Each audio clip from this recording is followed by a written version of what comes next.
शारदीय नवरात्रोत्सवाच्या पार्श्वभूमीवर कोल्हापूरच्या अंबाबाई मंदिरात आता तयारी सुरू झाली आहे। या अंबाबाई मंदिराच्या 5 शिखरांची स्वच्छता करून रंगरंगोटी करण्यात येते।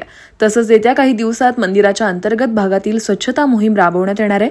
या मंदिराच्या स्वच्छतेसाठी तसंच रंगकामासाठी 10 लोकांची नेमणूक करण्यात आल्याची माहिती मंदिराचे व्यवस्थापक महादेव दिंडे यांनी दिली आहे। श्री करवीर निवासनी महालक्ष्मी अंबाबाई देवस्थानाकडील नवरात्रोत्सव हा 3 ऑक्टोबर ते 12 ऑक्टोबर दरम्यान साजरा होत आहे। प्रथमतः देवस्थान समितीकडून रंगरंगोटीचं काम सुरुवात करण्यात आलेले आहे। तर 2-4 दिवसांमध्ये रंगरंगोटीचं काम पूर्ण होईल।